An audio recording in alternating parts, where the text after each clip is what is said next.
ওয়ামা খালাকতুল জিন্না ওয়াল ইনসা ইল্লা লিয়াবুদুন। আল্লাহ বলেন আমি মানুষ আর জিনকে সৃষ্টি করি নাই, হ্যাঁ করেছি একমাত্র ইবাদতের জন্য।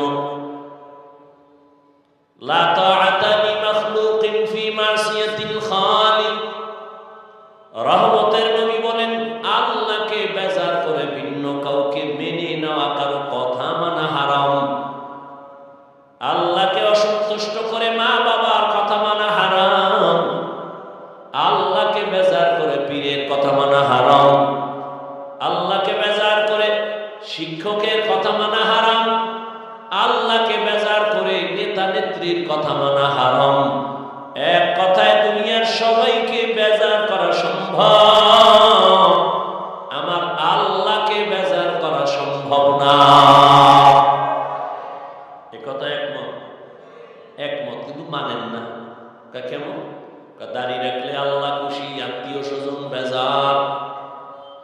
এখন তুমি আল্লাহকে বেজার কইরা কি আত্মীয় খুশি করতে গিয়া দাড়ি কাটবা, নাকি আল্লাহকে খুশি করার জন্য দাড়ি রাখবা? এটা তোমার ইমানের পরীক্ষা। পর্দা যদি করো, আমার আল্লাহ খুশি, তোমার আত্মীয় স্বজন বেজার। এখন তোমার ইমানের পরীক্ষা, আত্মীয় স্বজনকে খুশি রাখতে গিয়ে তুমি কি বেপরদায় চলবা, আল্লাহকে বেজার করবা, নাকি আল্লাহকে খুশি করতে গিয়ে তুমি পর্দা করবা, আত্মীয়কে বেজার করবা? এটাই তোমার ইমানের পরীক্ষা। এই পরীক্ষায় যদি তুমি পাশ করতে পারো, ধারণা করো তুমি জান্নাতের পথিক। আর যদি ফেল করো, তুমি ধারণা রাখো তুমি জাহান্নামের পথিক। তুমি জান্নাতি এটা না, তুমি জাহান্নামী তাও না, কিন্তু পথে আসো, ফিরার সুযোগ আছে না নাই? জাহান্নামের পথ থেকে ফিরো। জান্নাতি বান্দাও তোমারও পইরা যাওয়ার ভয় আছে, অহংকার ছাড়ো। নেক আমল করতে করতে করতে করতে যদি অহংকারে সেই যায়, জীবনের আমল সব বরবাদ হয়ে যাবে। আল্লাহ বলেন আমি মানুষ একমাত্র পাঠাবার কারণে বাদাম। দুনিয়াতে মানুষের একটাই কাজ, আর কোনো কাজ নাই, ইবাদত। ইবাদত মানে সারা রাত্র তাসবিহ নিয়ে যায় নামাজে কাটানো, কয় না। সারাদিন রোজা রাখবা, কয় না। ইবাদত কি? বলে বিশাল একটা চাদরের নাম। গোটা দুনিয়াটা ইবাদতের চাদরে আটকানো। তার মানে তুমি ওই চাদরের মধ্যে বসে যা করবা সব ইবাদত। খানা খাই, হ্যাঁ খানা খাওয়াও ইবাদত।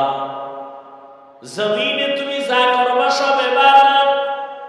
তুমি ঘুমাবা তাও ইবাদত, বাজারে যাইবা ইবাদত, ব্যবসা করো ইবাদত, চাকরি করো ইবাদত, কাউকে বন্ধু মনে করো ইবাদত, দুশমন মনে করো ইবাদত। বাথরুমে যদি যাও ইবাদত। তোমার জীবনে তুমি রাজনীতি করবা ইবাদত। জীবনে তুমি যা করবা সব হবে ইবাদত। দুইটা শর্তের বিনিময়ে মন করা না। এক নাম্বার শর্ত, যা করবা যা বলবা সব হবে আল্লাহর সন্তুষ্টির জন্য। দ্বিতীয় শর্ত, আমি যা করব যা বলবো সব হবে মদিনাওয়ালা নবীর তরিকা। রহমতের নবীর আদর্শ অনুযায়ী যদি খানা খাওয়া ইবাদত, রহমতের নবীর আদর্শ অনুযায়ী যদি ঘুমাও ইবাদত। নবীর আদর্শের মতো এত সুন্দর আদর্শ আর জমিনে কারো কাছে নাই। ও যুবক বাবারা, একটু কি বলবানি নবীর থেকে আরো ভালো আদর্শ কারো মধ্যে আছে? থাকলে বলো, আমি আল্লাহর জাতের কসম আমি তারটা নিব। কেউ যদি দাঁড়ায় বলো, হাফিজ ভাই মদিনাওয়ালা নবীর আদর্শ থেকে শেখ মুজিবুর রহমান সাহেবের আদর্শ ভালো, আল্লাহর কসম আমি নবীরটা বাদ দিয়া তারটা নিব। কেউ যদি দাঁড়ায় বলো, নবীর আদর্শ থেকে আরো সুন্দর আদর্শ জিয়াউর রহমানের মধ্যে ছিল, বলো আমি জিয়ারটা নিব, নবীরটা বাদ দিব। পারবা বলার মতো সাহস আসেনি? না। জিয়াউর রহমান কেন, শেখ মুজিব কেন, এ জমিনের মধ্যে আরো মহাপণ্ডিত যার গণতন্ত্রের জন্য জীবন দিতে রেডি, আব্রাহাম লিঙ্কন। এই আব্রাহাম লিঙ্কনের গণতন্ত্র গণতন্ত্র, গণতন্ত্র জিন্দা করার জন্য সবাই মরে, যে গণতন্ত্র উদ্ধার করতে গিয়ে মরে যাব, যেটা কুফরি সংবিধান, কুফরি মতবাদ। এই আব্রাহাম লিঙ্কনের আদর্শ, মাও সেতুনের আদর্শ, লেনিনের আদর্শ, কার্ল মার্ক্সের আদর্শ, দুনিয়াতে যত আদর্শ দেখো এক কথায় জবাব, দুনিয়ার সব আদর্শগুলো না পায়, একমাত্র মদিনাওয়ালা নবীর আদর্শই পায়। ইমামুল আউয়ালিন আল আখিরিন বাহরে সাদকা রাহমাতাল লিল আলামিন সাইয়্যিদুল কাউনাইন খাতমুল মুরসালিন আখির মাদবুদ ফখরুল আউয়ালিন। রহমতের নবীর আদর্শ এত সুন্দর, অন্যদের আদর্শ কেন না পাক? পুরা মানুষটার দিমাগ না পাক, খায়ও না পাক, তিন বেলা খাইয়াও মদের বোতল নিয়ে দৌড়ায়, আছে না? তাহলে মদ পান করে দিমাগ না পাক, ও যা থিওরি বানাবে তাও না পাক। আর আমার নবী কেমন পাক? রহমতের নবী 63 বছর হায়াতে কোন সময় ভুলেও একটা মিথ্যা কথা বলেন নাই। কেমন রহমতের নবী আমার? 63 বছর হায়াতে আমার নবী কখনো একটা গালি কাউকে দেন নাই। হাজারো গালি শুনছেন, একটা গালির জবাবও দেন নাই। কেমন মায়ার নবী আমার! নবীজি জীবনে কোনোদিন চক্ষু দুইটা গরম করে কারো দিকে তাকান নাই। রহমতের নবীর এই আদর্শের কারণে মাত্র 13 বছরের ব্যবধানে মক্কার জাহান্নামী খারাপ মানুষগুলো তো দামি হয়ে গেল। আল্লাহ জিবরাইলের পাঠায় কয়, যাও মক্কার কিছু মানুষ নবীর হাতে হাত লাগায় তো দামি হয়ে গেছে, আমি আল্লাহ তাদেরকে জান্নাতের টিকিট দিয়া দিলাম। সোহবতে সালে তোরা সালে গুনা, সোহবতে তালে তোরা দলে গুনা। ও আমার কলিজার যুবক, রহমতের নবীর আদর্শের মধ্যে কেমনে তুমি নখ কাটবা, নখ রাখবা আসেনি। চুলগুলো কেমনে কাটবা, কেমনে রাখবা, সেখানে নবীর আদর্শ আসেনি। তোমার নেতার আদর্শের মধ্যে নখ কাটার নিয়ম আছে, তো কেমন নেতা? আমার নবী তো এমন আদর্শের নবী, জুতা দুইটা কেমনে পায়ে ঢুকাইবা, সেখানেও নবীর আদর্শ। জুতাটা যখন পায়ে ঢুকাবি, ডান পাও ডান জুতায় আগে ঢুকাবি, সুন্নত। এরপরে বাম পা বাম জুতায় ঢুকাও, দোনো পাও যখন ঢুকছে এবার দাঁড়াও, কদমটা যখন দিবা ডান পাও দিয়া কদম শুরু করো, সুন্নত। ঘরের মধ্যে যখন ঢুকবা ডান পা দিয়ে ঢুকো, বাথরুমে যখন ঢুকবা বাম পা দিয়া ঢুকবা। খালি মাথায় বাথরুমে যাইবা না, খালি পায়ে যাইবা না, কারণ বাথরুম হলো জিন্নাতের শয়তানের আড্ডাখানা। যদি নবীর তরিকায় বাথরুমে যাও কোনো দুর্ঘটনা হবে না। অনেকে বাথরুমে গিয়া পইরা গিয়া মাথা ফাটছে, বুক ফাইটা গেছে, দুর্ঘটনায় মারাও গেছে। নবীর তরিকায় বাথরুমে যাও, বাম পা দিয়া ঢুকবা, খালি পায়ে যাইবা না, খালি মাথায় যাইবা না। ঢোকার আগে দোয়া পইরা ঢোকো, যদি কোনো দোয়াও না পারো বিসমিল্লাহ বলে ঢোকো। আবার বাথরুমে গিয়া বসবা, বাম পায়ের উপরে ভর করে বসো, সুন্নাত। এবং হাঁটুর উপরে কাপড় উঠাইবা না, এটাও নবীর সুন্নাত। এমন একজন নবী পাইছো, যেই নবীর আদর্শ নিয়ে যদি চলি, জমিনে আমার মতো দামি মানুষ আর হতে পারে না। এজন্য নবী 1000 বছর আগে চ্যালেঞ্জ দিয়ে গেলেন, ও উম্মতেরা, আমি বিদায় হয়ে গেলাম, দুটা জিনিস তোমাদের কাছে রেখে গেলাম, যদি ধৈর্য রাখতে পারো ঈমানও যাবে না, সম্মানও যাবে না। ক্বালান নবী সাল্লাল্লাহু আলাইহি ওয়া আলিহি ওয়া সাল্লাম, তারাকতু ফীকুম আমরাইন লান তাদিল্লু মা তামাসসাকতুম বিহিমা, কিতাবাল্লাহি ওয়া সুন্নাত রাসূলি।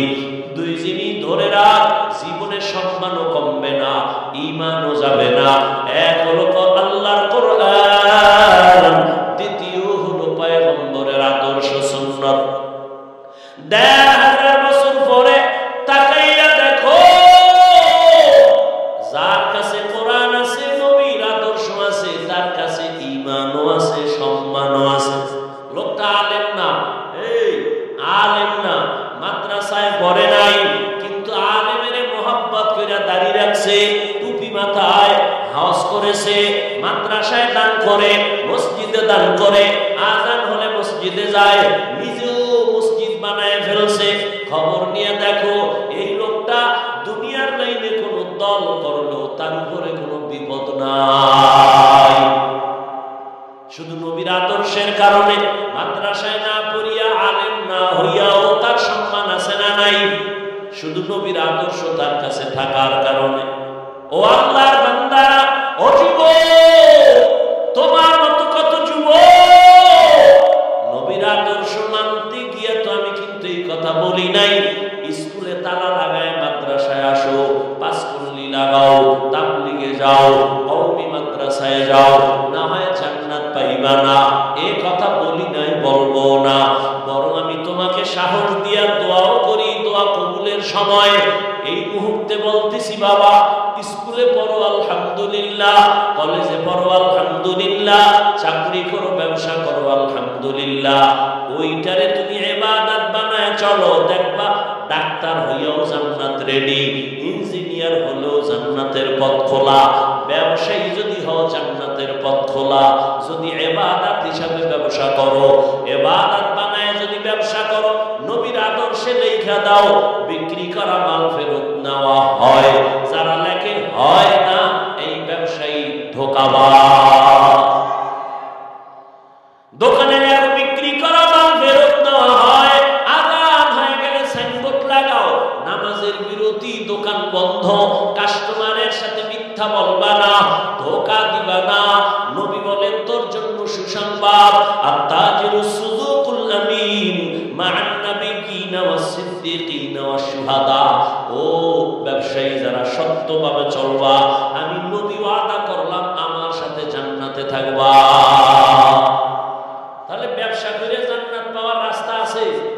কথা বলেন না কেন? লেখাপড়া করে ডাক্তারি পড়তে গিয়া জান্নাতের পথ আছে না নাই? তোমার মতো যুবক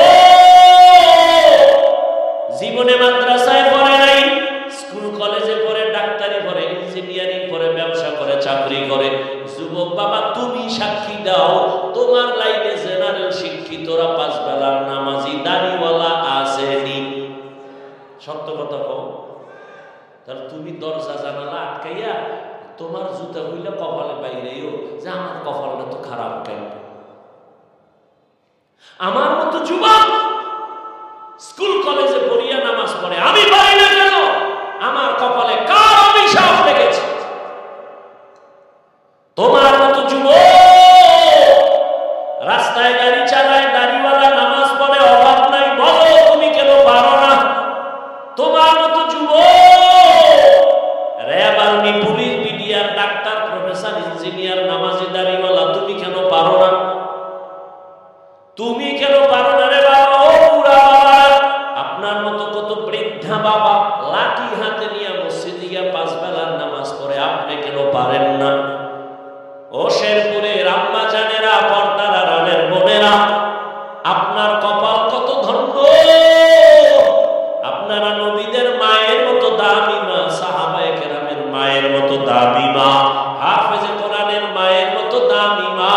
আপনারা তো খাদিজা রাদিয়াল্লাহু আনহার মতো নারী, ফাতেমা রাদিয়াল্লাহু আনহার মতো নারী, আয়েশা রাদিয়াল্লাহু আনহার মতো নারী, ইসমাঈল নবীর মা হাজরা আলাইহা সালামের মতো নারী। আপনারা তো ঈসা নবীর মা মারইয়াম আলাইহা সালামের মতো দামি নারী। এরে আম্মা জান, আপনার মতো কত মা এখনো আছে পর্দা করে, স্বামীর মাল হেফাজত করে, পাঁচ বেলার নামাজ পড়ে, মোবাইলে চরিত্র বিক্রি করে না। এমন মা আছে না নাই? এমন মায়ের সন্তান ডাক্তার হবে, সুনামধন্য ডাক্তার। আর আম্মা আপনার চরিত্র যদি খারাপ হয়, মোবাইলে যদি চরিত্র বেচা কেনা করেন, আপনার ঘরে ডাক্তার হইল তাসলিমার মতো জুতা খায়া পালাবে। জিন্দেগি মে বন্দেগি তু কর নাহি, জিন্দেগি মে বন্দেগি তু কর নাহি, জিন্দেগি মে बंदगी शर्मिंदा है, जिंदगी पे बंदगी शर्मिंदा है। यहाँ हम सब मुसाफिर दिल ना लगा, अहले दिल की नजर से रूह करता जा,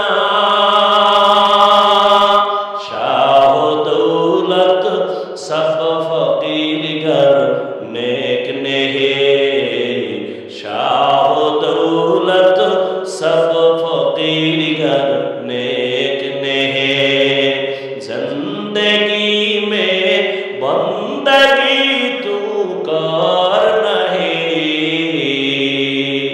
जिंदगी में बंदगी शर्मिंदा है।